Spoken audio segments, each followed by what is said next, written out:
Most people didn't start their best ball journey in best ball. We came from different games, poker, DFS, regular season long fantasy. We came from something else, but now we're fascinated by this new game, this emerging game of best ball on Underdog and DraftKings and Drafters and all these different sites and all these different games. And today I'm really pumped to talk to a fellow longtime DFS grinder who came up in DFS in this space and is now kind of transitioning, or certainly is fascinated by this game of best ball. Neil Orfield from Stochastic and Theory of DFS, and of course, crusher in the DFS GPP streets. We're going to talk about what we've learned about best ball, why we're interested in best ball, and maybe some lessons that we have been able to take from our history in DFS and in our DFS play over the years, and all the things that you can use in your best ball drafts, maybe from those DFS lessons. That's what we're going to talk about today. Erik, Neil, here on Spike Week. Let's do it.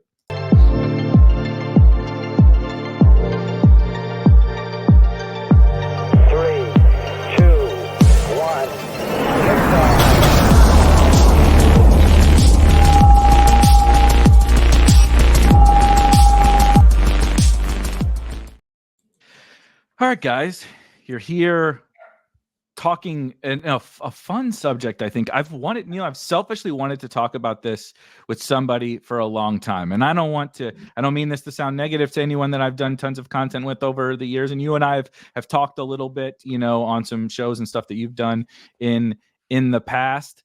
But we have a funny intersection of kind of our careers. Obviously both really got started in the DFS space, but you and I both were guest hosts on the Theory of DFS with our good friend Jordan Cooper, and so there's a little bit of like I said, a natural intersection of our careers. But hey, first, thank you for joining me. How are you doing? And how are you feeling? We're talking in February about best ball, which feels kind of crazy, but also I know you're getting deep into it. How are you feeling generally just about the whole space right now? Yeah, I'm struggling a little bit with how to do these big board drafts, because it was last year like my most successful contest, I think, when I knew literally nothing about the rookies. Like I just drafted off of ADP. So part of me is like, should I not be listening to all of the content that I'm listening to? And of course, it's all great. I just told you before the show, I'm 3 hours into your 4-hour long conversation with Pat Carrain. I consumed a lot of Chris Baggs, did some rookie breakdown. So I think it is all very useful and it will be helpful for me. But like last year I did the big board not knowing anything about the rookies and just like kind of taking them when ADP dictated I should take them. And I had a lot of success doing that. So I'm like, maybe I shouldn't try to go too far into the weeds, but ultimately I do think it is helpful, which is why I am diving into it. Yeah, it's interesting coming from the perspective of somebody who doesn't watch any college football. Like I literally don't watch it. I didn't watch a single game this year. It is a little bit different. And it's also different from like, I am a bye week bro. So like we don't know schedules yet. We don't know when bye weeks are going to be. We can't even, if you want to do like correlation for week 17, you can't do that at this point. We just don't know. There's so much we don't know in these tournaments.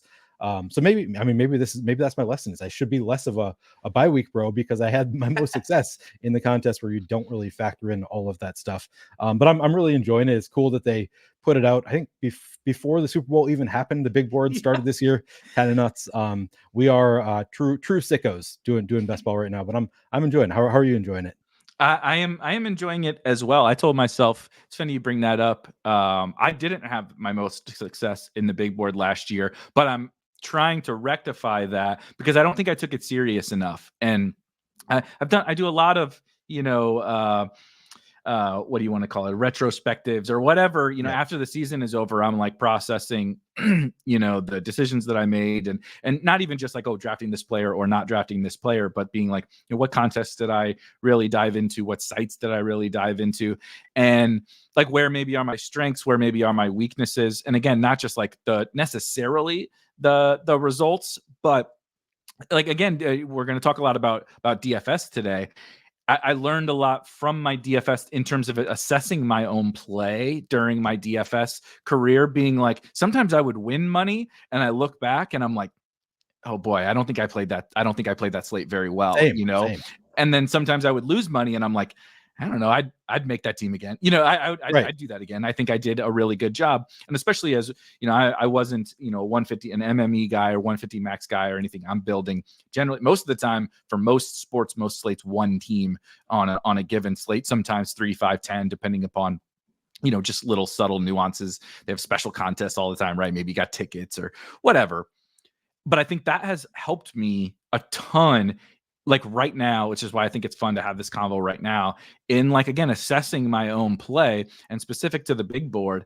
I was like, I think my around the edges with things like rookies, little basic roster construction things that maybe our opponents aren't doing, late round picks and portfolio management and all that kind of stuff. Just what are the right cohorts of players to even target? You mentioned the thing that the episode that Corinne and I just recorded where that's what we talked a lot about was we may not have all the answers with all the rookies, but we're very confident that there are answers in these rookies somewhere. And just knowing that and kind of defining that as a substantial edge, I'm like, then why the heck did I not take the big board very seriously last year? It was this is maybe the, and that's the thing I learned from DFS, trials and tribulations and practice and losing a lot, figuring out what contest should I play?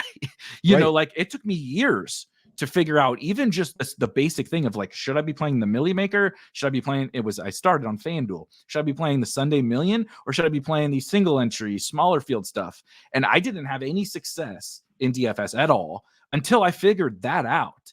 And you can make teams all you want. If you're not making teams that are structured for the tournaments that you're making, all that kind of stuff is so important. And so it's funny you brought up the big board because that was a realization that I had where I was like, A, I need to take this more seriously, but B, I think even if I have to save some money over the summer, right? If it's a bankroll thing and I want to pull some money over the summer, I want to dedicate it to this big board because I do think it's a tournament that I have a pretty substantial edge at if I focus and take it seriously.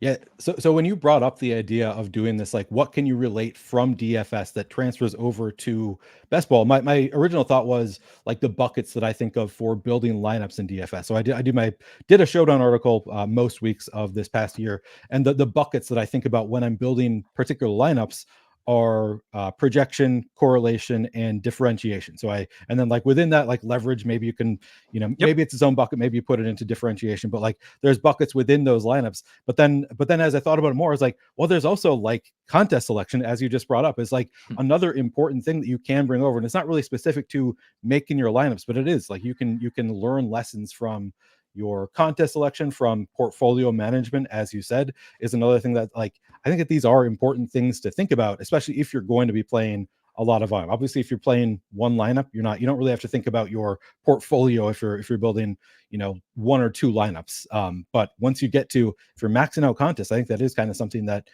you need to be thinking about. You need to be thinking about the risk that you're taking if you are taking, the approach of drafting all Vikings or whatever you want to do, just going all in on one team. There are risks associated with that.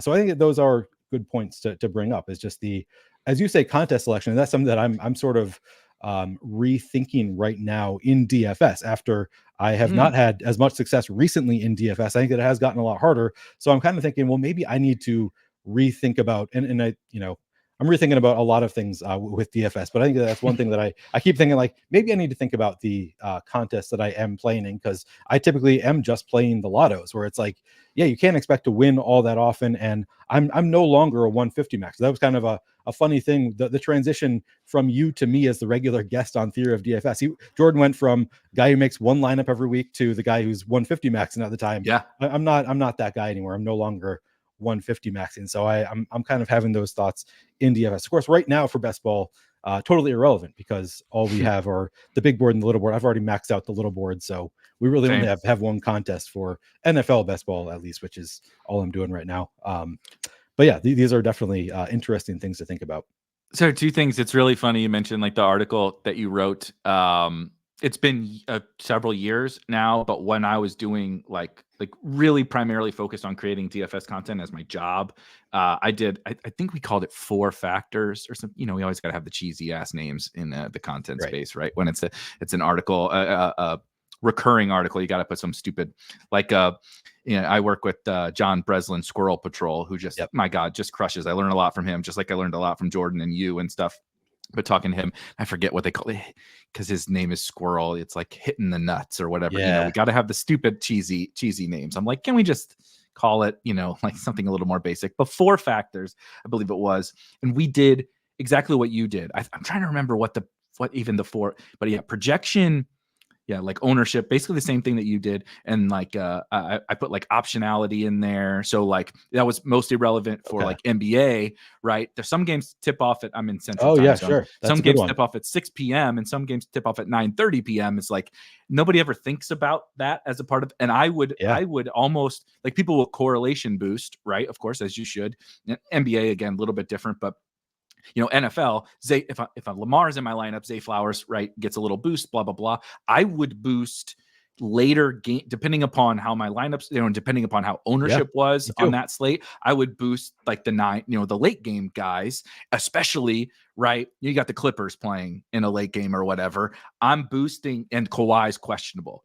It's like I'm boosting all those guys if Kawhi's out, but I'm also boosting Kawhi on teams that aren't, that don't have Terrence Mann or whatever on, you're doing that little stuff from an optionality perspective. And those little things, I know we're moving away already from the contest selection, are not directly applicable to best ball, like, because it is a different game, of course.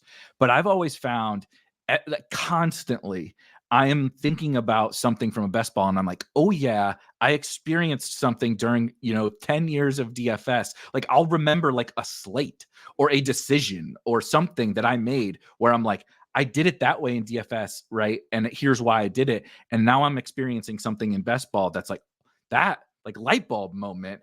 And I feel like there are a lot more of those situations than people would ever give credit for that you can learn from in DFS. Have you kind of felt, like somewhat similar as you're especially making like an even heavier transition into best ball?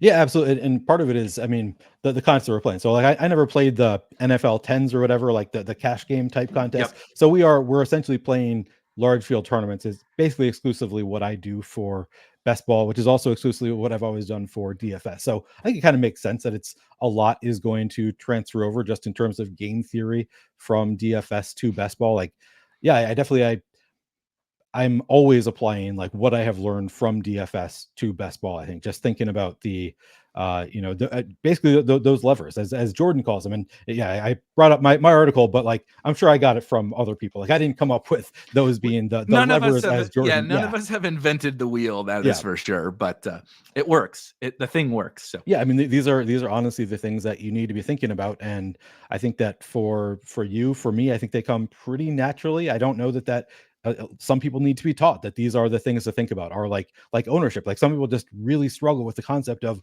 why do I care how owned a player is, which and that's something that it's, you have to kind of think about it a little bit differently in best ball than DFS, because DFS is just like straight up how owned is that player going to be, whereas best ball it's like, what, I don't know how many, like 160 players or so are going to be owned in drafted in like 99+% of drafts. Exactly. So it's like, so you got to think a little bit differently about ownership, and also like for the first 14 weeks of the season, it's irrelevant. Like you are only competing against those other 11 teams that you drafted with. So like ownership doesn't matter for the first 14. It's all about what are these players' ownerships in the playoffs, which it's kind of hard to plan for. I know that we try to, and that's as you say, the rookies. That was really, I loved the conversation that you had with Pat in your discussion about rookies. Just like, yeah, a lot of these rookies, like they don't come on until later in the season, and that's kind of a good thing because then they're lower owned in the playoffs when ownership is actually matters, because that's when you finally have distinct ownerships that make a difference. So yeah, I was thinking about as we were talking about. As I was thinking about how can I apply ownership, because it doesn't matter for the first 14 weeks of the season, and then it does matter, but it's hard to account for it in the playoffs. So you can try to some extent, but it is difficult to like find those players who are going to boom late. Like I guess Jameson Williams was one of those guys lately, but then at the same time, it's like, well, do you want guys who are going to hurt your? Do you want to take a lot of guys who are going to make it harder for you to advance? So I was kind of thinking of it in terms of, and here's another word that I got from Blender. combinatronics. I had the word combinatorial ownership. Combinatorial Exactly. ownership is where you can factor it in best ball, like finding different combos that are not going to be taken together all that often in ways that aren't also going to break up your correlations. Obviously, still you're trying to correlate, but also you can find different combinations by reaching on a player here or taking values as they come to you. Like I think that those are ways that I can kind of apply ownership in best ball that you can't really because you can't really just think about ownership in the standard DFS way, where it's just like, yeah, this player is not going to be drafted by 98% of people. He's only going to be 2% owned. So I like that player. You can't really do that as much in best ball, except for later round players. I totally agree. I would go so far as to say just being thoughtful about ownership in best ball is probably the greatest edge that exists, and probably also why I'm so passionate about best ball and why this whole thing, why we're talking on this show at all. And I think you probably come from a similar place in that it's hard. It's actually very, very difficult to even like elaborate on why does this matter type of a thing. Like you said, so you explain to the person that for the first 14 weeks of the season, the useless, doesn't matter, absolutely throw it out the window, right? And they're like, okay, so for 14 weeks out of 17, this thing doesn't matter. But you have to also then break it down to be like, I know it sounds like that's a big portion of the season, but that's actually only part 1 of 4, right? This is a 4-step tournament. And that's weeks 1 through 14 together is only step 1. It's also the most meaningless step. And what I mean by that is, of course, you need to make the playoffs, but you don't really gain anything. Like, just by sheer randomness, like you could just put like positional limits on and, not even use rankings, honestly, just draft off of ADP. And you're probably going to advance in, net neutral amount of teams, right? Your average advance rate, you're going to get your advance rate just by doing that, not putting any thought into who you're drafting. And so that part then is like the absolute totally meaningless, generally speaking. So then you get to the playoffs and that's when, like you said, that ownership stuff really, really matters. But we can't predict the ownership ahead of time of who's going to be right. Once I get to week 15 and I get to those playoffs, like is Devin Achane going to be the highest owned player, or Raheem Mostert, or Kyron Williams, or Puka Nacua, or Cooper Kupp, or Mark Andrews, or Isaiah Likely, or right? You go down this list and you're like, I don't know. Like no one knows. No one can. There's absolutely no. And that's also what's great about this game is like we can't predict. The more the things that we can't predict, the more edge it is for the people playing the game. But once you get there, if I can guarantee myself like some form of ownership edge across my whole portfolio, I can't guarantee it on any individual team that I have like some real big leverage. But I can guarantee that I have some kind of leverage in every draft, which is ultimately what we're doing in a DFS lineup, right? It's like, I'm trying to put together this collection of players that any one individual player's ownership doesn't matter, but the collection of them together, right? How they pair together from a correlation perspective and how their ownerships pair together. That's the whole fucking game. That is the whole DFS game, but people don't care about it for best ball. Like people are just like, oh my, that sounds crazy. What do you mean? He's drafted 12% of the time with this other guy and he's drafted 4%. Like, do I really care? And I'm like, yes. That's like almost all I care about. And so just thinking about that is like a big part of what I do and what we do at Spike Week in terms of all that ownership type stuff, because I think it's a lever. It's not only a lever that we know matters a lot, but it's a lever that no one is really pulling, or the vast majority of our opponents are not pulling. And it's like the early days of DFS where like everybody was just like, I'm just going to go put the team in that I think is going to score the most points and hope to win this tournament. And after a decade, like you said, the games have gotten hard. Now they're very, very, I'm not winning as much either. And just like you mentioned, because the games are really hard, but I think we're more at the early stages in best ball of that. And we'll look back, and you and I, God willing, we won't be having that conversation in 10 years on another show like this, but maybe we will. And we'll be looking like, okay, everybody's figured out all of this like ownership type stuff, but we're just not there yet. So that makes it really exciting.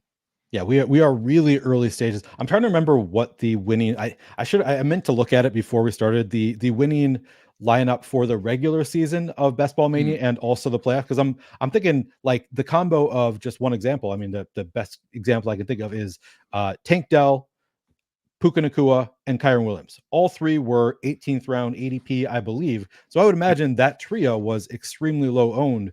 And if you had it in the regular season, like it would just give you such an enormous leg up just by thinking like that's speaking of combinatorial ownership. It's just like, yeah, a lot of people drafted each of those players individually. Not many people reached to draft one of them in the 16th round, another in the 17th, another in the 18th.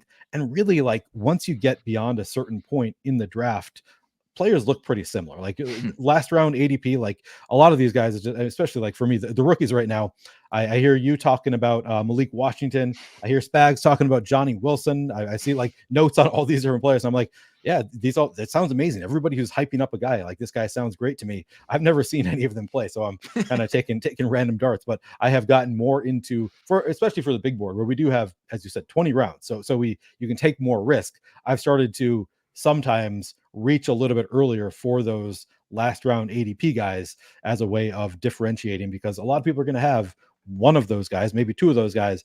Not many people are going to have three of those last round bullets. And I think particularly in a 20 round draft, like you can really do it without giving up much in terms of projection. And that's the big thing. Again, from a DFS lens, we would talk about it all the time. I'm sure you've talked about it all the time. Again, of course, with Blender. But I think about it again from a DFS angle.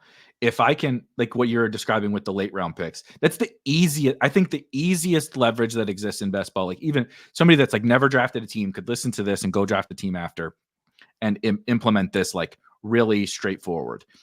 Especially if they played DFS before, because it just really clicks. You're like, okay, I got a bunch of $4,000 wide receivers on DraftKings. Like, right? I got 30 of them. They all project between 5 and 7 points. They're all the same, right? They're all shitty. Like they're all terrible. Of course, some of them will fit better on some teams, right? It's a little tough right now with the big board, but once we get to the summer and we know all the players are on, what teams they're on, right? Certain players who project for 6 points will get a boost from a correlation because you drafted their quarterback or whatever. But generally speaking, all these guys that project the same in a DFS, it's a DFS slate. I guess not tonight. Fast forward Thursday to when the NBA comes back. There's a DFS slate. We've got a bunch of these $4,000 guys.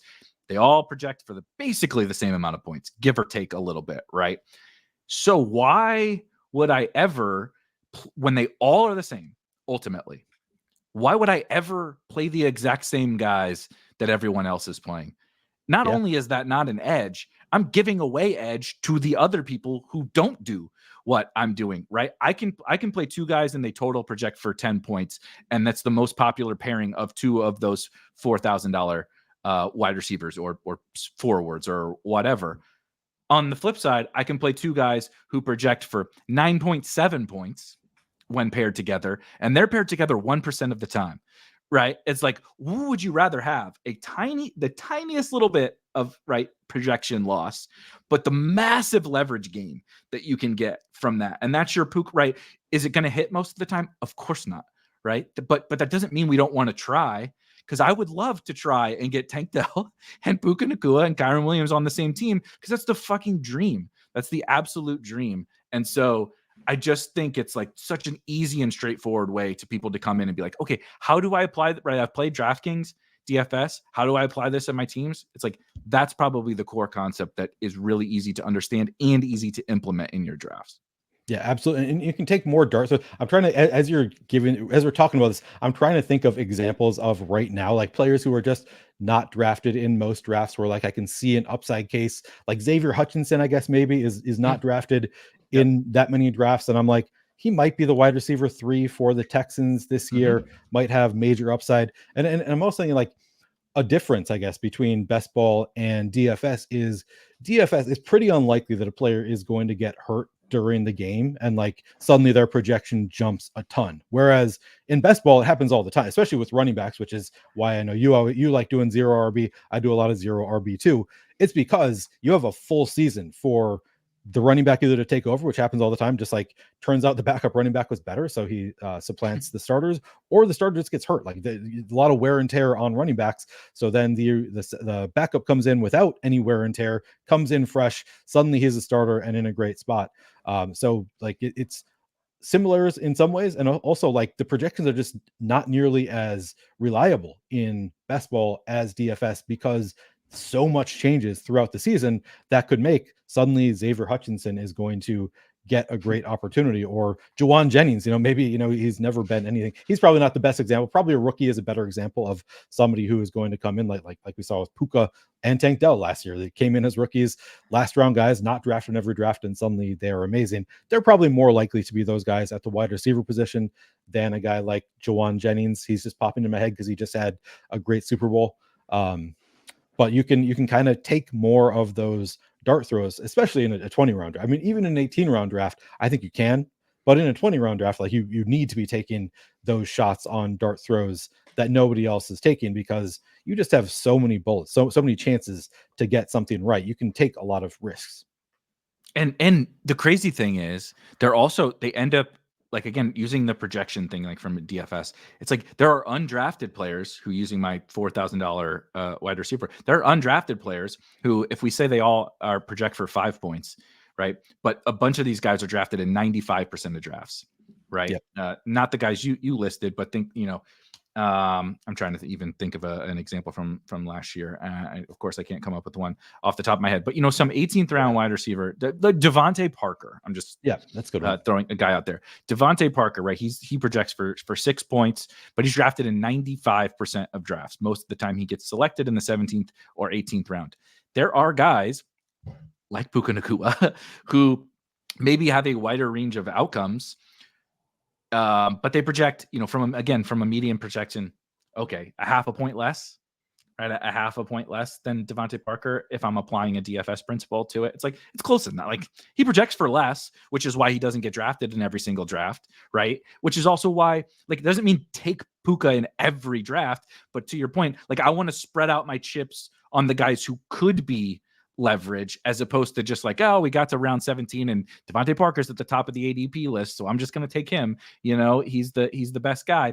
I'm going to scroll down a little bit and find the guy who's in 5% of drafts and projects just slightly worse, but a lot of the times might even have more ceiling, right? Yeah. Like, we're just talking about median projections. Like, from a ceiling projection, Puka, that range of outcomes is a good thing. That's a feature, not a bug, right? It's kind of like, again, a cheap wide receiver that is, mega upside. I'm trying to some of those rookies before, like early season Tank Dell was 3,500 or whatever, because we didn't know, but it was like, oh, if you look back now, you're like, well, my God, by the end of the year, he was 8K. The first game of the year. The first game of the year this year was Chiefs versus Lions.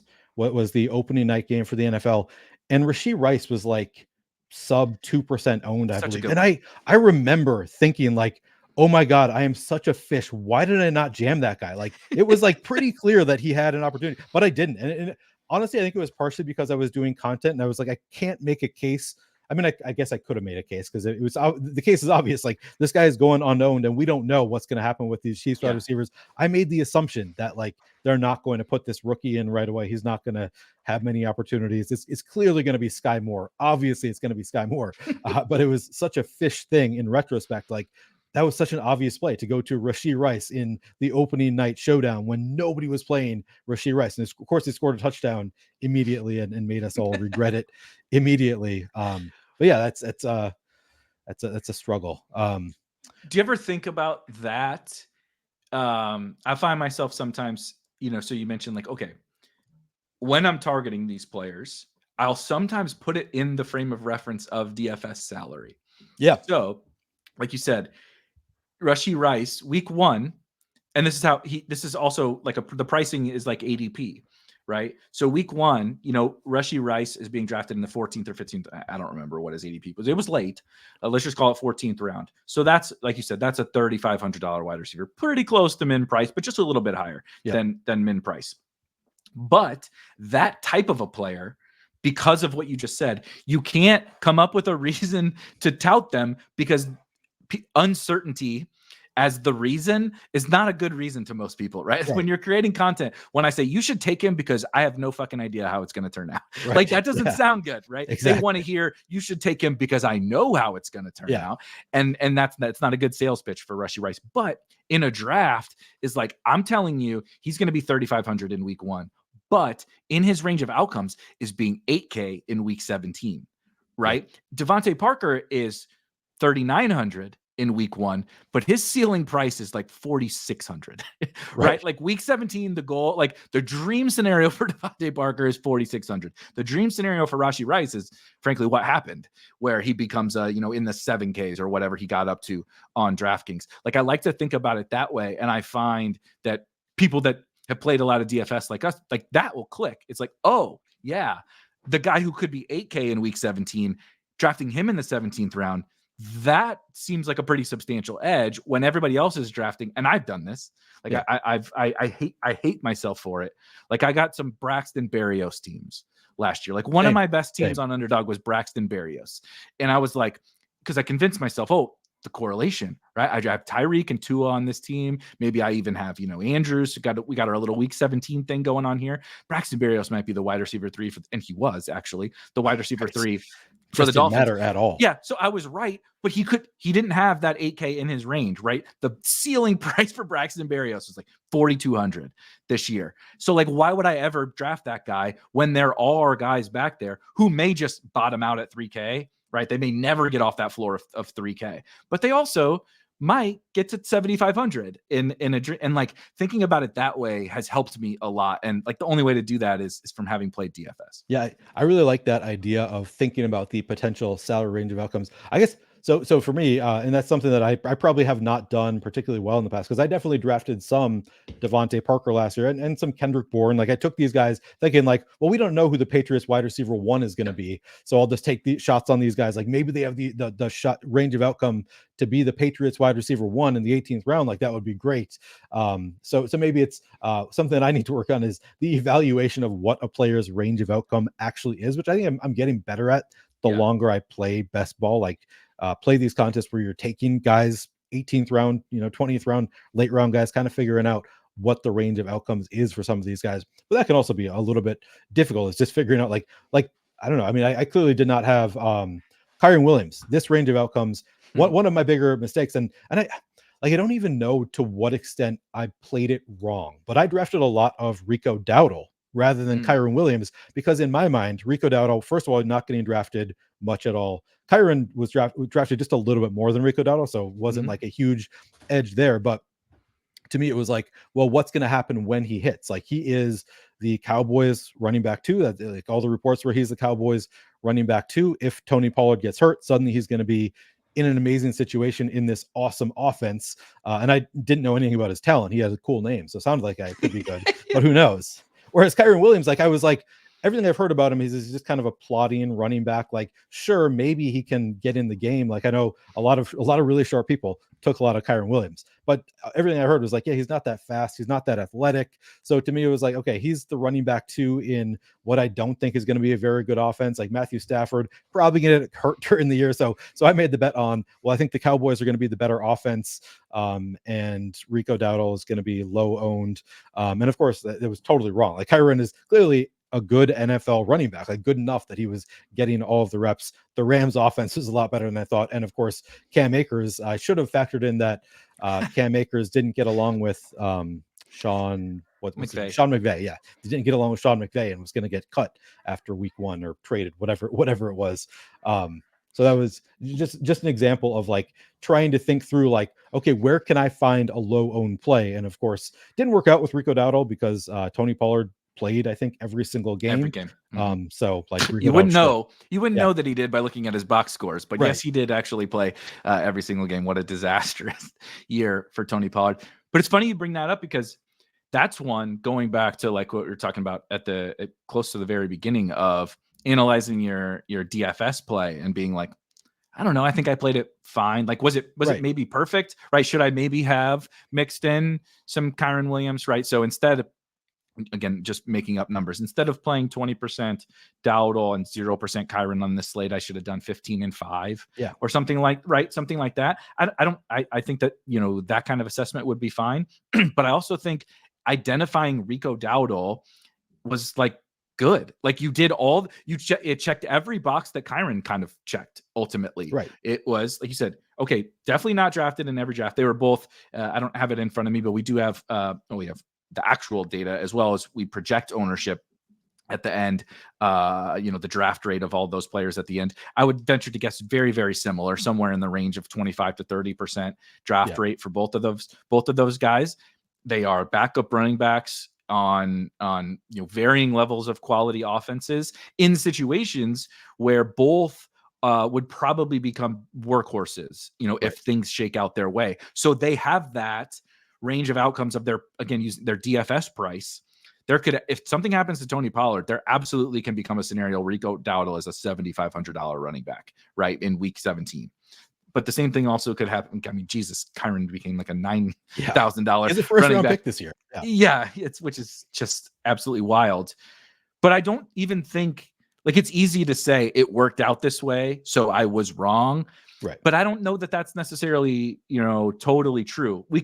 I think it's more of a debate of around the edges, like, should I have found a little bit more Kyren and maybe a little bit less Dowdle? But I think the process this is what I tell people about Kyren, because I was lucky enough to land on quite a lot of Kyren Williams. It's about the only thing that saved my whole season with all the whiffs I had. But it was the process of finding a player like that.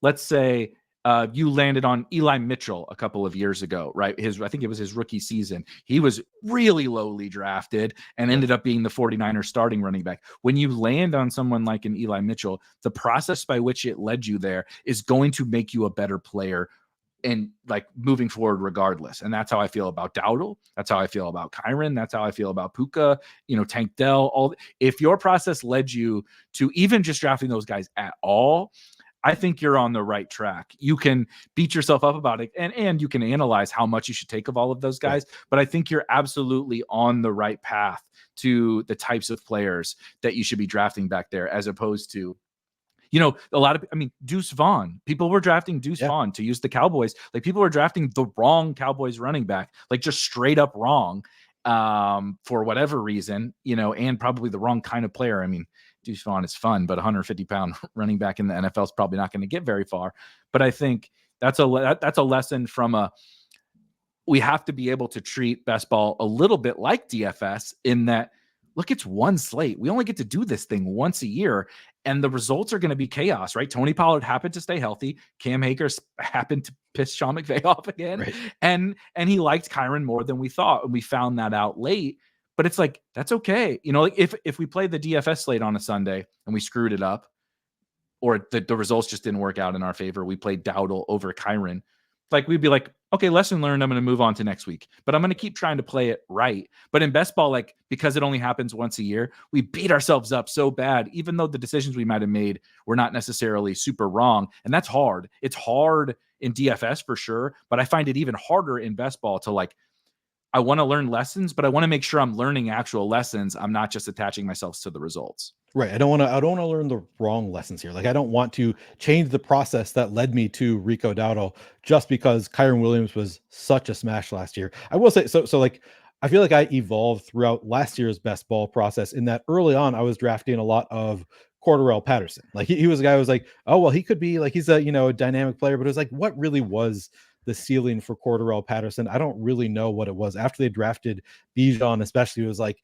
I thought, well, he's still, people are going to, stay away from him, but he's still he's a receiver and a running back that can use in multiple ways. But then as time went on, I was just like, he doesn't really have, I don't think it's within his range of outcomes that he becomes the starting running back. So I started drafting, as I said, a lot more Dowdle. I drafted some Kyren. I didn't draft a ton. I forget who it was, the Cardinals running back. I remember I drafted a bit of the Cardinals running back. Actually, my highest owned running back was Joshua Kelly, who was a guy that early on I was like, I never thought of him as being good until he had a really good preseason and was like named as the RB2 for the Chargers. Yep. So it was like, all right, well, if he's going to be the running back too, and like he broke off a 50-yard run, I was like, I guess he's got more juice than I realized. He's also in a good offense. So it was like, all right, that's a guy. And then of course he became the starter. Austin Eckler did get hurt, and he put up like 3 fantasy points per game while he was there. But I think you're right. Like, it made sense for me to, like, I don't think the process was totally wrong to just mix in a bunch of those guys who had, I thought, the juice. And I just remember what the whole reason I started talking about Rico Dowdle is I need to get better, I think, at evaluating players. Like, that's a tough thing for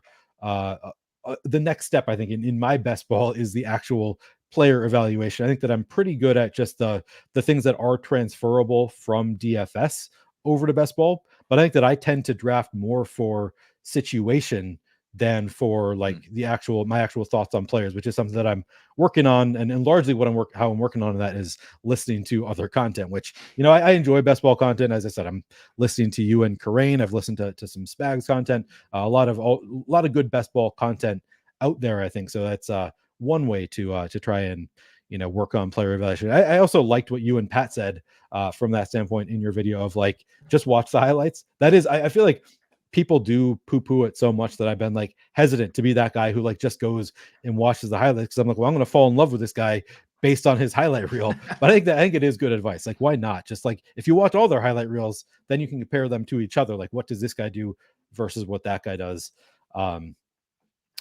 So yeah, I think player evaluation is something that I'm definitely working on a little bit this year, that I don't think is a particularly big strength of mine. I think that my general strength is just, knowing who is in a situation to potentially become a guy that you want to have later on, and who's not. But that's obviously still a work in progress. One other thing that I wanted to get back to is, so as we were talking about the different buckets, one thing that I've been struggling with right now, like today doing drafts, I did a couple drafts today where I landed on Eagles and Jaguars stacks. So it was like, you draft AJ Brown 10th or 11th overall. You take Jalen Hurts in the 3rd round. You take Devontae Smith in the 4th round. Then you can get both the Jaguars guys the next turn. The following turn you get Evan Ingram, and you take a running back, and then the following turn you get Dallas Goedert and Trevor Lawrence. And it's like, oh, it all fits together so nicely. And then I started to think like, I think I've done a very similar draft here twice in a row of taking these two teams. And I'm like, okay, if I'm doing this because it fits so nicely together, how many other people are doing it? So now I have to worry about like, okay, so there's a correlation lever, which I'm clearly pulling, but like, am I giving up? Should I be taking other players for the combinatorial ownership aspect? Because is everybody going to be having, Trevor Lawrence with all 3 of his receivers? Because it's really easy to do Trevor Lawrence with all 3 of his receivers. Should I instead be taking a guy that I never take, George Pickens? Like, George Pickens, a guy that for me, I've just been totally out on him. Maybe I shouldn't be completely out on George Pickens. Maybe throw him in instead of one of the Jaguars receivers. Maybe get a little bit different. And honestly, I'm not sure. Maybe that's kind of something that one thing that I don't think is a particular strength of mine is examining the data. Like, I don't have a data analysis background, and I feel like that's something where there are other people in the industry who are better than me at, finding the data and being able to quickly analyze the data to see how often is that actually happening. Like, in my head, a lot of people are probably drafting that combo of Trevor Lawrence with all 3 of his major pass catchers. Maybe it's not happening that often, and I just don't know the answer to that though. Yeah, it's definitely it's more difficult than projecting ownership on a DFS slate. That is for sure, because there's a lot more moving parts, right? There is ADP, but there is no salary cap. There are 18 or 20 picks as opposed to a starting lineup that you just fill out your straight up starting lineup. So it is definitely more difficult. We do try to do it. I mean, we built the first projected ownership model in best ball, so you could probably tell the person probably could have guessed that we came from DFS, like strictly from that. They're like, oh my god, they're building projected ownership models for best ball. Like, clearly these guys have been playing DraftKings for a long time. But I think that it's funny. Just, I don't want to take away from that, but while you were saying that, I was also thinking about what we were talking about with contest selection, and where certain kinds of structures fit certain kinds of contests a little bit better. And the like overstacking, like you were mentioning, can be a super powerful tool in DFS in like smaller field tournaments, right? Where it's like, I know because there's only, if you're playing the Thunderdome, there can be, only 20 people in it, or even, the luxury box or something, where I'm just I'm going to overstack a game or overstack a team. And like, I'm playing Trevor Lawrence with all 3 pass catchers and maybe 1 or even 2 guys on the other side. And I'm just saying, this game's going to have a bunch of points. I don't care if they all hit. I'm getting all the points from this game because I have to beat so few people that I want to limit the amount of things that I need to get right and allow my opponents to make more mistakes because they're going to try to get more things right. Right. Like Mike Leone from ETR is really good at this in the Thunderdome, especially. Like, he picks his spots where he knows, and he does a lot of overstacking. He'll play, Kirk Cousins with Jefferson, Addison, and Hawkinson, and just be like, it's Vikings week. I don't give a shit about anything else. Vikings have a big game. I don't care that Hawkinson does because I'm getting big scores from everybody. And I feel like people actually do it backwards in best ball, where we see overstacking in like best ball mania. It's like, I'm taking all the I'm taking all the Vikings. Give me the running back. Give me all 3 wide receivers. Give me the tight end. Give me, and not a third of their lineup is Minnesota Vikings, but you need to beat whatever 600,000 other teams. What you probably need is like more of like, it's going to be Cousins, it's going to be Jefferson, and maybe Addison or something like that with my Vikings, because I can't afford to sacrifice that many roster spots because it's very unlikely that they all hit in a given season. And it's basically impossible that they all hit within a given playoff week, right? At the highest levels. Sure, I have other roster spots, but like, I don't want to be dedicating too many roster spots to total zeros, right? The DFS example is I'm willing to maybe give away 1 to hit on more of them because I don't need to be perfect. In Best Ball Mania, I can't think of a contest where you needed to be more perfect than how difficult Best Ball Mania was to advance and then get to the final and beat 440 other, I think it was 440 other teams once you got there. And so people kind of do it almost, and then they get into the smaller field best ball stuff, and they think less about overstacking, or they think less about like, you don't maybe take less quarterbacks or something, maybe like one of my co-hosts, Rob Coakley, did really well in the Mastiff last year, $1,000 buy-in tournament, which had 6 out of 12 advance out of the regular season. And he took Patrick Mahomes in the second round, and he didn't take another. That was the only quarterback he took. No way. Wow. Yeah. The only quarterback, and he made the final. He didn't win, but he had Kyron on that team. He might have even had Puka and like, he might have had all 3 of those guys you mentioned before. And it was, but like, how did he get that? Because he was catering his team to the contest that he was in. And he said, I mean, it's a 50, it's a double up basically, right? In the regular season. Why do I need Kenny Pickett on like, what is Kenny Pickett doing for this team? And so catering to that. I think though, your original point about the like, combinatorial ownership stuff is, again, the most impactful, but the hardest as well. I think it mostly matters. And this is also something that I think comes from DFS, like around the fringes. Your example, I don't think I would worry too much about, but the big one last year that was by far the highest owned combination of players was Travis Kelce and Patrick Mahomes. Their ADP is aligned. They were the first, 2 picks. It's the Chiefs. It's like, oh yeah, there's no Tyreek. Kelce's the tight end 1. Mahomes is the, quarterback 1. I can see how this works so easily. And it all just fits together. So something like 50% of Travis Kelce teams had Patrick Mahomes. Wow. And it was like, I can spot one really easy way to like still get right. Take Travis Kelce without Patrick Mahomes, or take Patrick Mahomes with Rashee Rice. Right now, I'm pulling I'm pulling the rookie running back lever. I'm pulling the uniqueness lever. I'm pulling the like all these different levers together. And like, all I did was take Patrick Mahomes with his rookie wide receiver. Like that's easy. That's a really easy way to do it. So I think, to your example, I wouldn't worry too much about that one. I would think about it in the context of like the ones where it's mega obvious, right? Just like in DFS, like whether the guy is 9% owned or 6% owned, like I'm not going to waste my time worrying about that. But I am going to worry about Alexander Mattison when Dalvin Cook is out, right? Or Rico Dowdle when Tony Pollard is out. Like, okay, I know he's going to be chalky, and people will say, I'm just going to eat that chalk. But what does that mean? You're going to eat that chalk, and then what? Right? Because then you ate that chalk. Now, are you going to play the super chalky 3K wide receiver? Are you going to play the chalkiest stack? Now things start to become, difficult when you do that. And I think it's very similar in best ball in that regard too. Yeah, for sure. And yeah, I mean, you see that all the time in DFS where it's like, yeah, I'm just going to eat the chalk on this 3K wide receiver who's going to be starting now, but I'm also going to eat the chalk on this other, $9,000 wide receiver who's in a great spot. So now you have two lineup spots that are, the same as 10% of the field, and you're just really driving yourself to the same type of lineup. I feel like I had a million thoughts while you're talking to us. So one of them that occurred to me is I think it is also, it depends on the cost. Like sometimes you can Yeah. overstack more later on in the draft. So I think that's more okay because then you're just taking dart throws.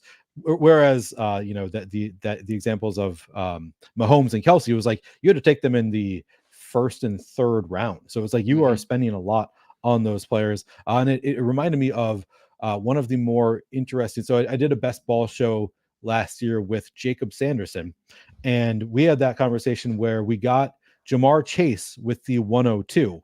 And then, typically I was always like, all right, when we get back around to the 211, I'm going to take T. Higgins. And then when we get to the 411, take Joe Burrow. Like you just complete that stack. And he made the point of like, honestly, given the price tag on T. Higgins here in the second round, I think the only way this hits is if Jamar Chase gets hurt. So he was like, let's not take T. Higgins on this Jamar Chase team, which was really hard for me because it was also like, you couldn't do it every time. Sometimes you get sniped. But after he like made that point, I was like, I think you're kind of right. He like based on every raw like projection I've seen for the season, this is too early for T. Higgins. I think that he's been moved up here because people want to draft him with Chase. So they're overdrafting T. Higgins ahead of ADP, and like it is tough for this to work. So it's kind of like there's a push and pull there of like, okay, yeah, maybe you're right. Like you shouldn't take T. Higgins at that spot on your Jamar Chase team. Now he was actually, I think, okay with taking him in the third round. Like just like if the guy at the turn doesn't take T. Higgins and he falls to you, then maybe you can get him, which then like you have a different combo then because most people are taking in the second round. So it adds to a little bit of a different combo. And he's a slightly cheaper salary, right? Yeah. Again, using he went from 7,500 to 6,900. Right. And he's now paired with a different running back or what, right? A 2% owned running back as right. Now that running back that's in your RB1 spot is 2% owned as opposed to 20% owned. Right. At least within that combo, 2% owned as opposed to 20%. Right. Exactly. Exactly. Yeah.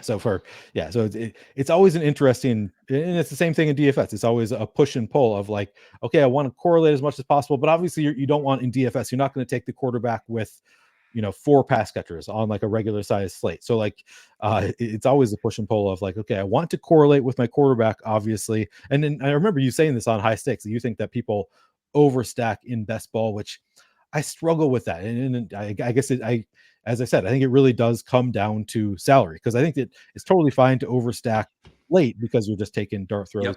But maybe I'm coming around to the idea of you don't want. Of course, I just did this with the 49ers. I had a draft which I was super excited about because I got Christian McCaffrey 101. Both Ayuk and Debo fell to the 2-3 turn. Then George Kittle fell all the way to 72, and I got Brock Purdy at 96. It was like, oh, this is such a fun team, and of course, you can't more all these. But I'm like, it's probably not actually a good team. It's like good from I guess it's probably a low combinatorial ownership team. Not a lot of people have because I had four of them fell well past ADP, but ultimately, like in the championship week, clearly all 5 of these players are. I mean, Purdy and 2 pass catchers can score, but probably not all 5 of them are going to score. So it's always a push and pull with all of the different levers that we're pulling for both DFS and best ball. And it's so fascinating. The stacking thing is easily the most fascinating like lever to analyze. The other stuff is like I don't mean it's straightforward because nothing is ultimately straightforward in a lot of these strategy games. But the stacking one is so fascinating because on one hand, even at the expensive cost, you have like again thinking about my DFS lineup. I'm saying my quarterback is 7,000, my wide receiver 1 is 8,500, and my wide receiver 2 is 7,500. They're all on the same team, right? And frankly, using the Bengals, it's not often very optimal to have Burrow, Chase, and Higgins. Certainly now let's say you throw Mixon in there, and hey, not Irv Smith, and he wasn't relevant, but right. We toss Yoshi, and it's like, that's definitely not going to win a DFS tournament. Again, maybe the Thunderdome.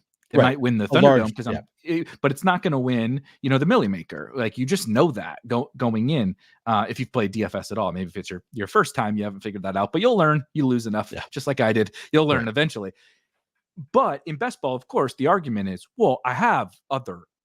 Right. I have a bet. I have 18 or 20 players. So I don't need, what I really need is the Bengals to be awesome and them to kind of like cycle through, rotate back and forth, ping pong, if you will, these spike weeks, no pun intended.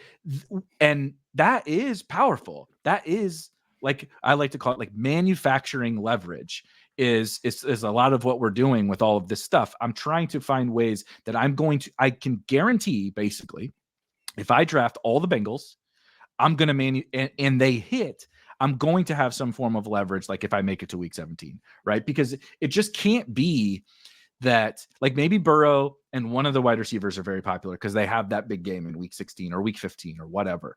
But it just cannot be that all of them go off, especially all throughout the playoffs, weeks 15 and 16, and certainly not 17. So someone has to be lower owned.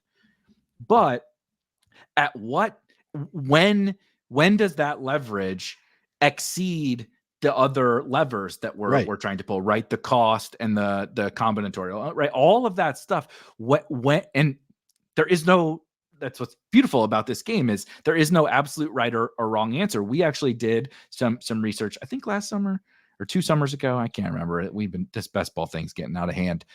But it was about the Bengals specifically, where we said, I think it was in Chase's rookie year, it was very, very impactful to take them all together, because I believe T was had huge weeks in 15 and 16.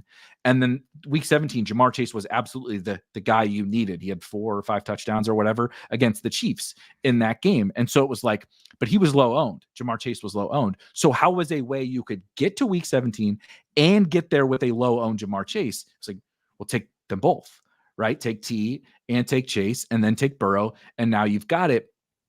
But there's some, like I said, there's some form of diminishing returns on the more you attach onto there, and the more cost that comes with the stack. And I definitely don't have a right answer, but I clearly you have too. Like, I've thought a ton about this, and it is, like you said, it's always this balancing act.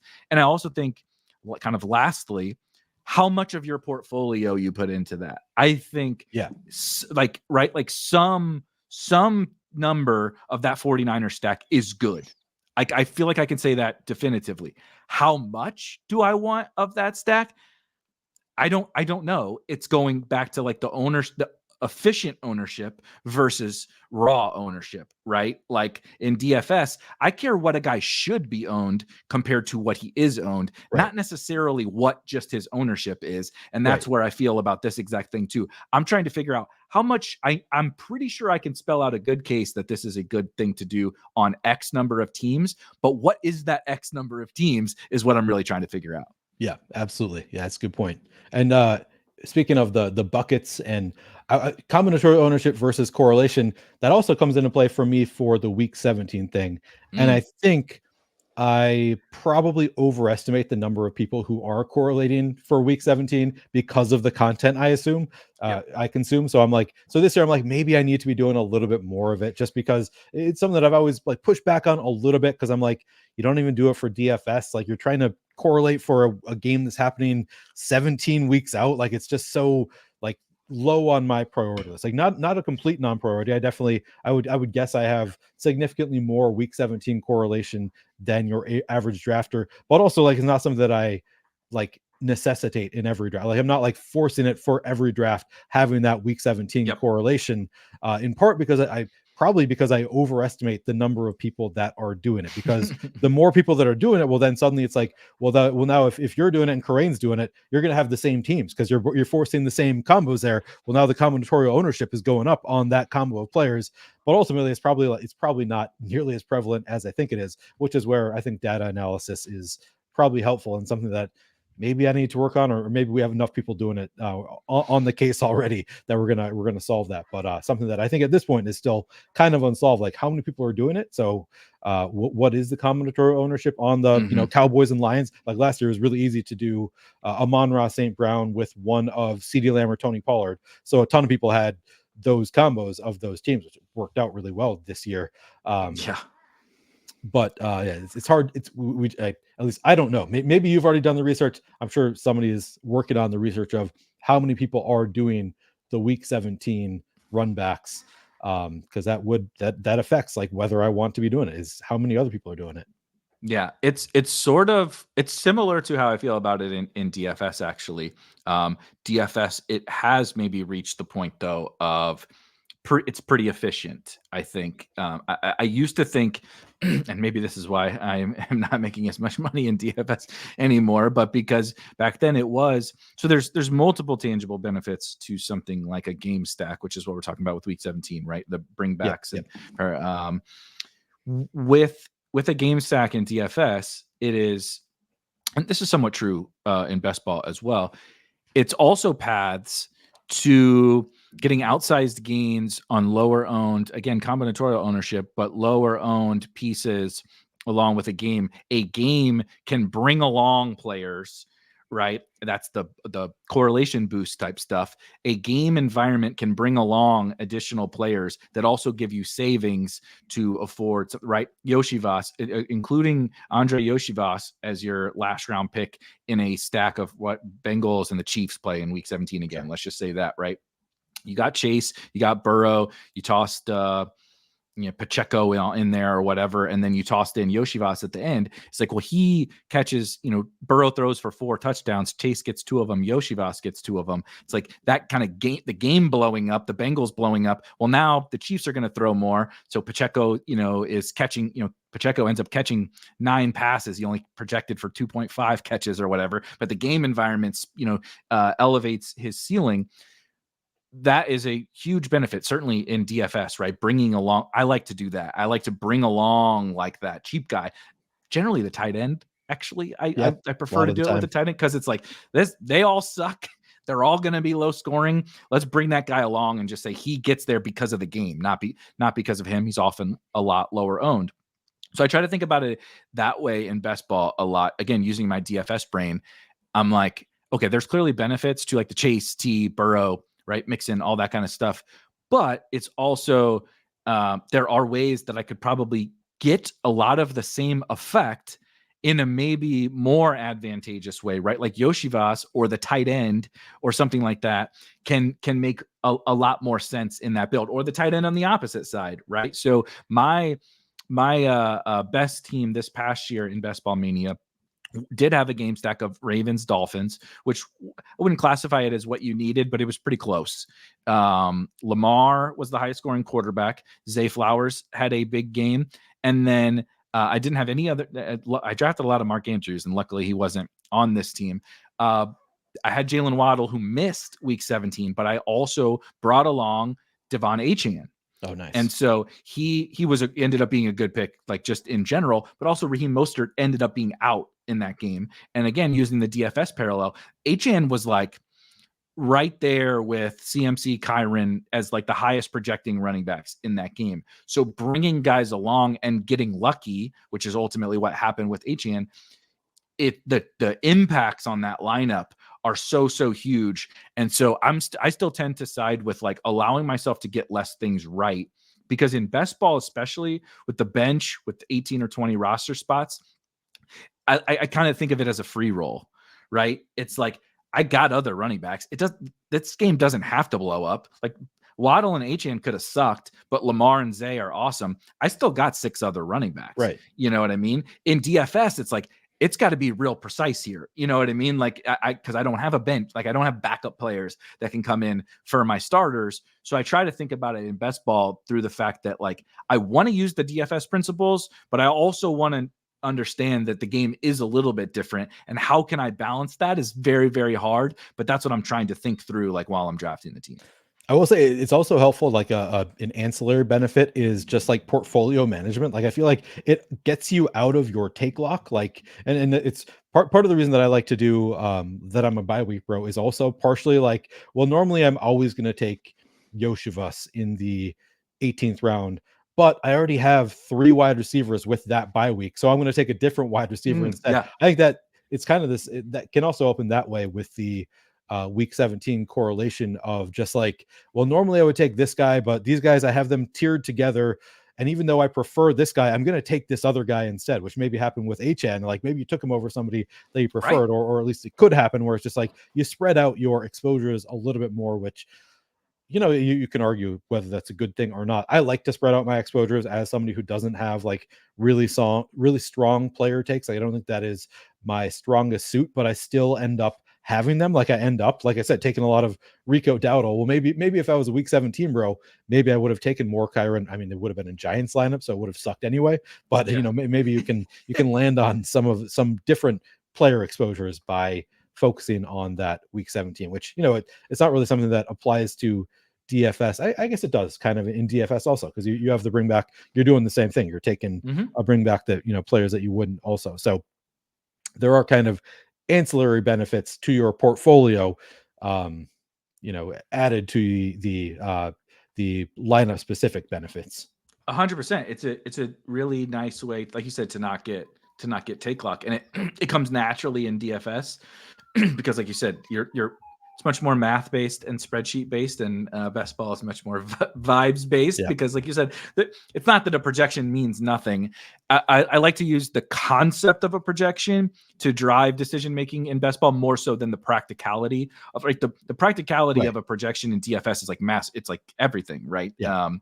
How a player projects versus his peers on a slate is and obviously then ownership, and you box all that up, and that's how you play the slate. Best ball is like, whether I project the guy for 1,000 yards or 1,200 yards or whatever, it just really, really doesn't matter. But the concept of projection can create what I would be like tiers, which is like pricing. I'm Right. using the projection to create a DFS price for all these players. So here's this group that all projects similar. So they're all $7,000. So then that helps me make decisions. And again, like you said, not get take lock. So I start to package up all these levers just like we do in DFS. I say, okay, all right, I've said they all project the same, so they're all in the same tier. They're all $7,000. Then what do I do? Right? Then now, okay, when I come on the clock and I'm in that tier, combinatorial ownership comes into play. My exposure comes into, right. I seem to have 40% of this one guy in this tier, but 5 guys all project the same, and I got 2% of one of them and 40% of the other one.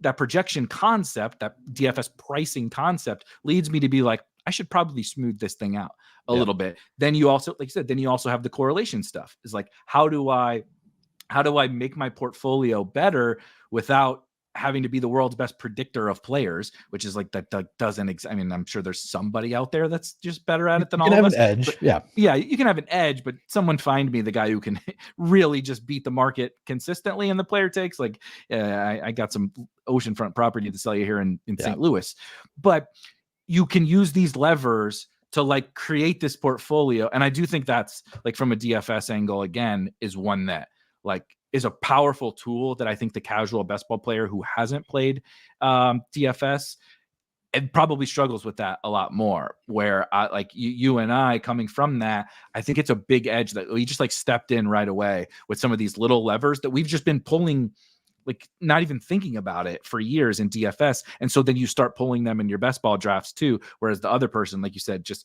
like you have to learn, maybe some player evaluation, just like there's plenty of things that I have to learn, but this is one where other people have to learn it. And if you've played DFS consistently, you probably don't. Right. We have a leg up on people who have not played DFS.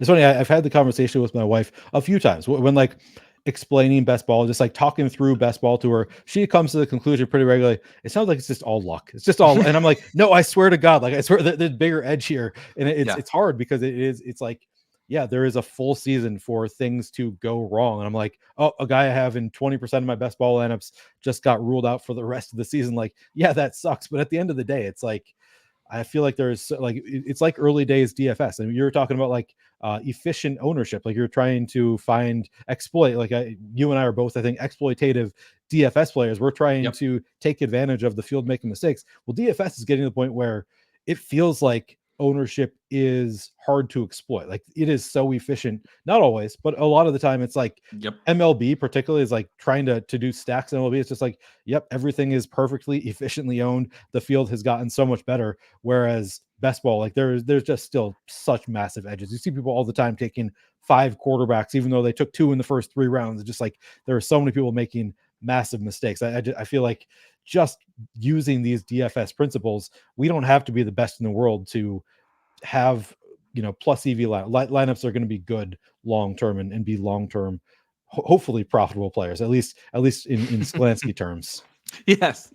That's the hard part, because it is absolutely, like, your wife is right. Anybody else that says it, like, there's the results are ultimately luck. I would prefer to call it variance.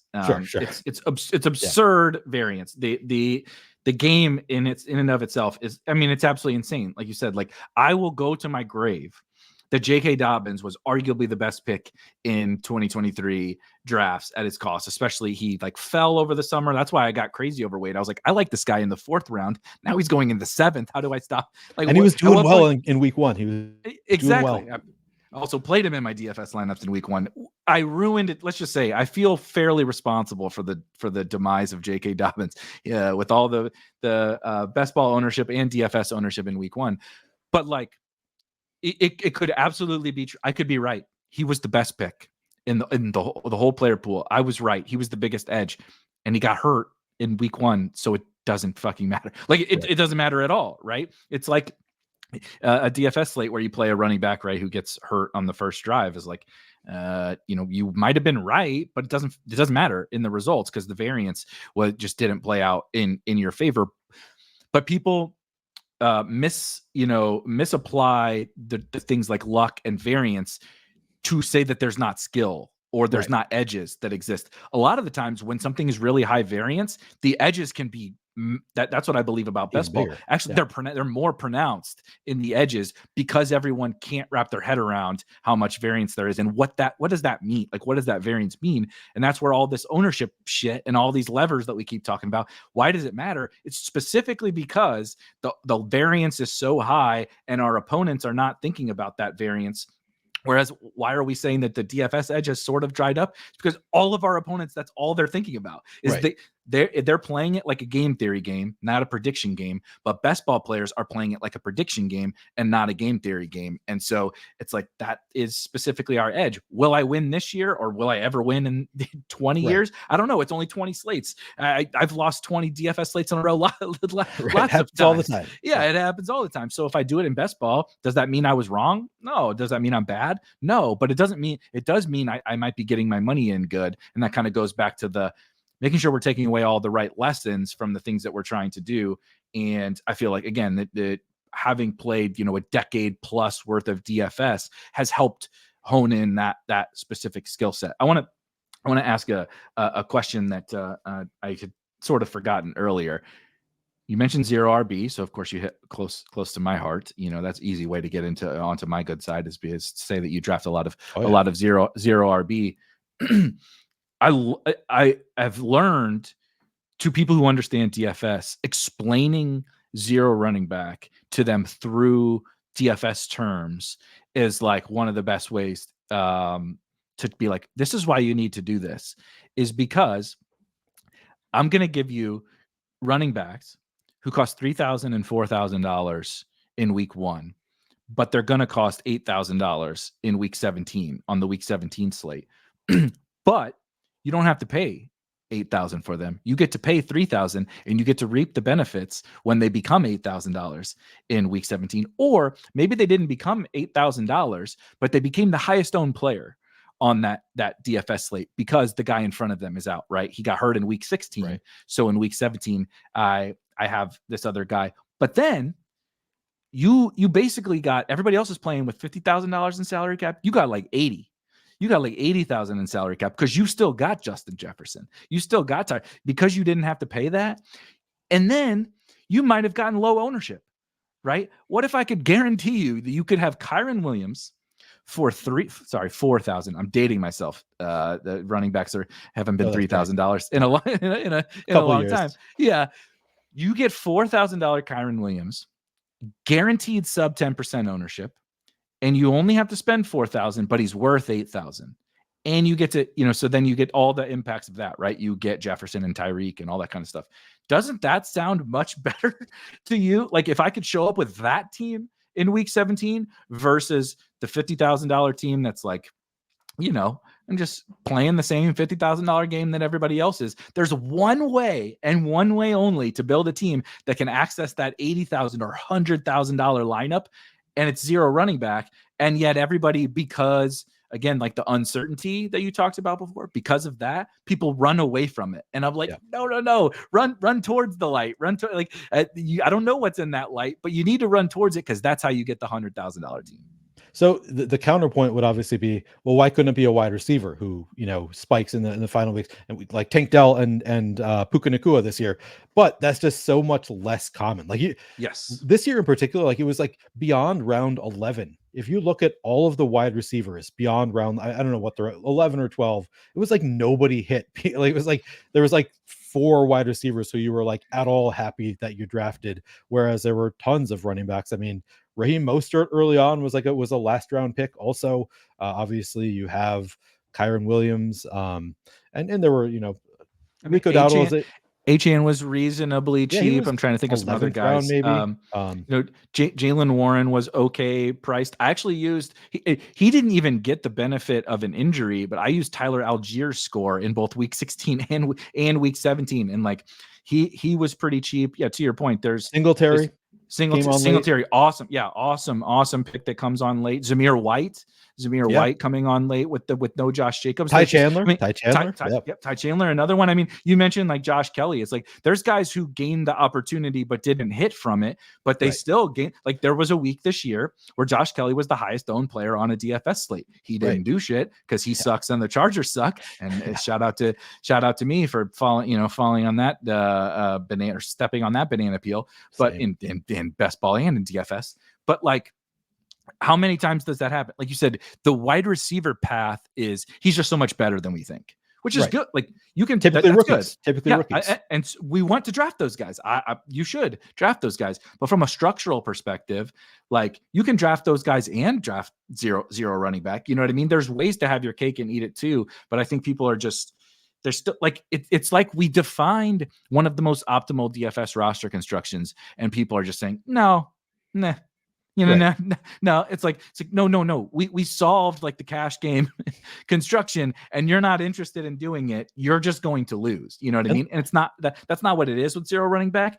But I think from efficient ownership, it's not. We haven't reached the levels of that structure being efficiently owned. And like this year, we knew that like Rico Dowdle, they kept saying over and over, this is the running back too. Josh Kelly, he's the running back too. Kyren Williams was, I think, pretty clearly the running back. Like you knew who the running backs, you knew who was going to benefit from an injury. So it was like, there's a really good chance that these guys are going to become the guy at some point during the year. There's going to be at least weeks where they step in, and they could step in like for the rest of the year. Like with Kyren, there wasn't even injury. Cam Akers didn't even get hurt. It was just like, no, we don't like Cam Akers anymore.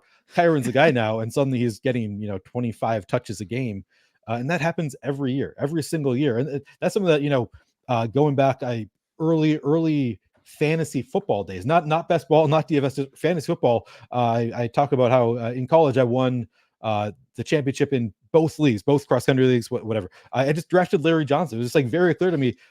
Priest Holmes, everybody like Priest Holmes is a 3rd round back. He gets hurt every year. Larry Johnson is amazing. Just like draft the backup running backs. And like, that was obviously, you can't really do that as much anymore in season long, but it's just like, it's been forever. Like you can just count on some of these backup running backs are going to be awesome during the year, and you can draft them, especially now during the big board season. It's like you can get all of these guys so late. So I zero RB during the big board. I've just been doing it constantly and taking a ton of Chuba Hubbard, Zamir White, Ty Chandler, like just like that range of like some of these guys are going to hit, and like you don't need all of them to hit. You have 20 draft picks. You can literally draft 8 backup running, like maybe backup, maybe starter running backs, and some of them are going to hit. So yeah, I'm a big fan of zero RB, particularly when we have the 20 rounds and a lot of uncertainty. It gets a little bit tougher later in the year, but even later in the year, it's just like, well, you just need you need one injury or one like coach decides that the backup running back is the starter now to suddenly have the nuts with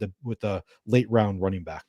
100%. It's like, I think I would still like, I don't know that I would play best ball if in DFS we had this thing where I went into every slate and it was like God came down, the fantasy gods came down and said, here's a selection of 25 or 30 3K guys, 3 to 4K guys, and I can guarantee 5 of them are going to explode on this slate and you're going to want them in your lineup. And I said, you just narrowed down the only thing I like that's all.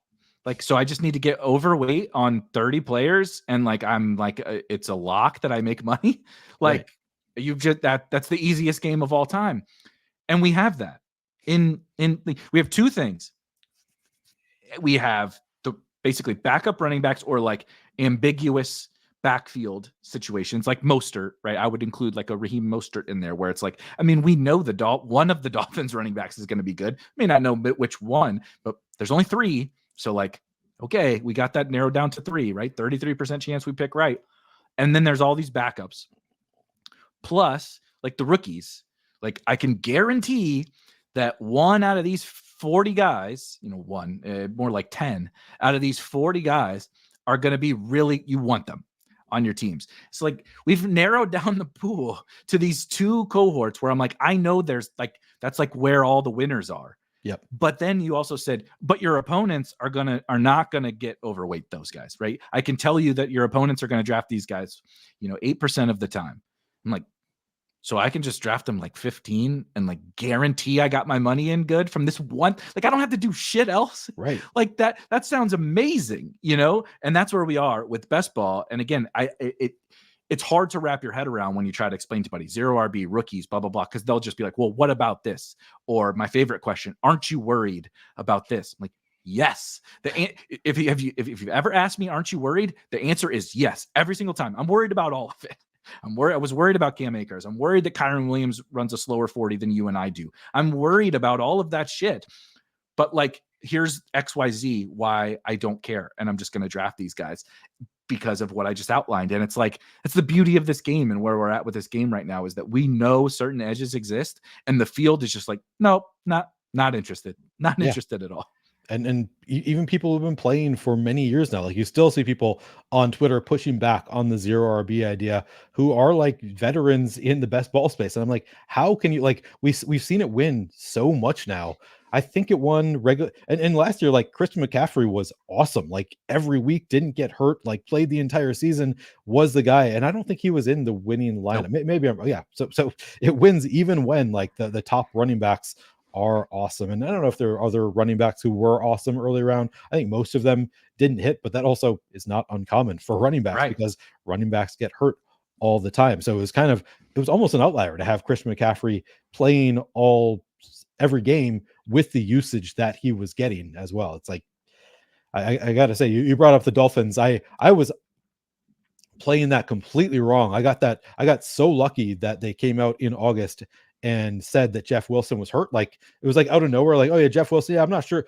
I think he's going to play this year. Mike McDaniel came out and said, I think he's going to, and I was like, what? Like he was the one that I was saying. Cause I was like, he's the only one you can get for cheapest cheap. too. I was like, yeah, he was the cheapest. And so I was drafting a ton of him in my mind up until that point. It was like, everybody's saying Devin Achan's going to get like 5 touches a game. So I'm not going to draft that guy in the 10th round.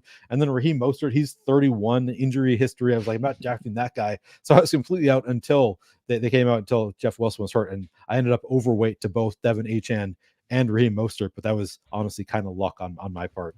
I wasn't sure that one of the 3 was going to hit. I was like, they're just going to play all 3 of these guys, which was probably honestly an error. I think I lucked out that we ended up with just 2 of them. Yeah. And I mean, sometimes that is when you kind of identify advantageous situations like the Dolphins backfield, even when you don't do it perfect, because it's kind of like what I said before, when you identify the right cohorts of players, right, the right types of late round running backs. Okay, you drafted more Rico Dowdle than Kyron Williams. That stinks, but it ends up leading you to, right? It sucks because you only get to live that slate once. Again, like again in DFS, it's like, well, oh crap, I had the wrong $3,500 shooting guard. On to tomorrow. Let's try again. But you were on the right path to identify, that subset of players from within the player pool that night. Just didn't hit for you in that way. It's painful. It's more painful in best ball because not only do you got to wait a year to do it, you got to look at all your goddamn teams. And every time Kyron scores a touchdown and Rico Dowdle gets 2 carries, you're like, this sucks. Like that was me with Rashad Penny. I'm just watching DeAndre Swift be awesome, all year round with 40% Rashad Penny, like a total dope, it's absolutely painful, right? J.K. Dobbins, just a huge stand on J.K. Dobbins, goes down in week 1. It really, really sucks, but we have to be able to set. And I also think that's, kind of one of the final lessons from DFS. It's like, you have to be able to know that you're going to lose a lot. Like it doesn't feel like it because I guess we just haven't translated it to this game of best ball. Big rake, really top heavy prize structures. Like you're probably going to lose money. Even if you're good, you're probably going to lose money. And like, we have to wrap our heads around that. And I think that probably a good kind of starting closing point is like going in with that mindset from DFS is like, dude, I'm willing to lose 30 slates in a row. Like I'm willing to get old. I'm willing to get old playing best ball before that life-changing money hits. And it may never hit, but I'm willing to keep playing exploitatively, as you said, because I know the variance in this game's high and I've identified the edges that are edges. If the variance plays out in my favor, great. If it doesn't, that's okay. We move on to next year or we move on to the next sport, right? Let's play NBA or let's play MLB or whatever. We do that in DFS. All the best players do that in DFS. They go on long losing streaks, the best in the world. Even the guys, you see the screenshots. I mean, you've seen Neil's screenshots. Neil has lost plenty of times for long extended stretches. So have the best players on the planet lose for months in a row. And it's normal. But in best ball, we have this thing because it's annual. It's really hard for us to wrap our heads around that. And being able to do it, I really do think is a big edge. I mean, particularly in these tournaments, I think that's a really, really great final point that I think, like, especially if you are playing exclusively in these really large tournaments, like the big board, like Best Ball Mania, like I'm definitely down lifetime in best ball, and I've made the final. I had 2 teams in the final last year, and that is, I'm beating the odds in terms of getting teams to the best ball finals by a good amount and still losing money. But I'm like, I'm pretty satisfied with how I'm doing. And like, and then I think like what'd you get, like 15th this year or something in Best Ball Mania, like, which 12th, 12th, and you like were an absurd top 20. It was your second top 20, which I think that goes to show you how much there is skill involved. Like that we keep seeing people that I know to be sharp continue to do well in best ball, like way more than they should, like relative to the number of people in the field. To me, shows me like there is a lot to be learned from DFS and from really thinking about this game. Like it is not just, there is a lot of variance. It's not all luck though. Like skill can get you pretty far in best ball. You just have to accept that we're all going to lose more often than we win. I totally agree. A great final point. And I think if anyone's coming from DFS, or even if you haven't come from DFS, I think it would be a good to like learn a little bit about DFS. Like, I mean, shoot, the NFL best ball season doesn't start for quite a while. You got plenty of time. And especially like with baseball coming up, you want to learn some game theory elements. Baseball, you better learn the game theory elements with baseball. You talk about high variance, best ball and DFS baseball are about as big as it comes. Golf, right? Golf is a fairly similar game from a game theory angle, and also there's correlations in best ball, but minimal. And same thing with golf. There's very, very minimal, tee off times, weather, all that kind of stuff is like very, very minimal. But that's kind of what like week 17 is. There's tiny little things that we can do. Skill set, right? Stacking in golf, whatever. But learning and playing some of those games, even casually.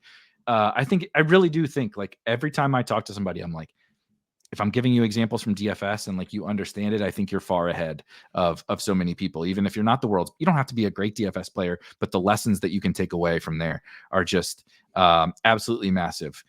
So before we get out of here, I know you have recently started streaming best ball drafts and best ball conversations on your YouTube channel. Tell the people where they can find you. I will also add that I should have said this at the top. I'm terrible at this. I always forget these plugs. If you want to test out some Spike Week tools, some best ball draft tools, or any product, including our almanac, I'll put the link in the description here. Use promo code, and I'll put the promo code in there as well. Use promo code flannel as a fitting that Neil is rocking the old flannel. Promo code flannel. Beautiful. What an awesome promo code, by the way. You'll get 40% off anything that we offer. So we have an almanac out there that'll cover you for all of 2024 NFL best ball strategy, rankings, and everything. And of course, our monthly and annual subscription options for our tools being largely our draft hacker tool, which is, in my opinion, just like game changing to help you while you're physically in your drafts, and our draft IQ tool, which can help you do a lot of the portfolio and exposure things and analyze that and analyze your play. Like we talked about here today, you get 40% off with promo code flannel. But enough of me doing the housekeeping. The people need to know, like, when's Neil doing drafts? What's the YouTube account and Twitter and all that fun stuff? I lost you momentarily, but I don't know if it was on my end or your end, and I'm we'll back now. I was just we celebrated my wife's birthday over this weekend, and a friend of mine asked me, okay, where can I find your YouTube? And I'm like, I don't know how to direct somebody to my, I think it's at NC Orfield 8K, I believe is the handle. You can probably search my name and find me on YouTube, but you can also find me on Twitter at PlayerQDFS. I have it linked in there, so you can find it via my Twitter. I need to get better, clearly, at telling people how to find my best ball, my YouTube page. But you can find me on Twitter at PlayerQDFS. And I highly recommend it. I try to consume about as much as stuff as Neil puts out there. Also a little biased, obviously, because we came from like the same DFS show. We both put up with Blender for months and months and hours and hours. And I feel like you got to be a strong person to talk to Blender for a long time. So you're in good hands. Like I said, I'll put the link to Neil's channel and everything in the description. Go subscribe over there. More good best ball. Everybody needs more good best ball content. And like I said, if you're coming from the DFS space, I think you'll really enjoy what Neil is doing there. We'll definitely be making sure to bring Neil back, and I'll hop on some stuff with him. He'll hop on some stuff with us. You'll be seeing more of the both of us, but really wanted to have this fun conversation around DFS because I've been wanting to have it with somebody, and I couldn't think of a better person to have it than with Neil. But for both of us, until next time, we will see you guys later. Have a good one. Peace.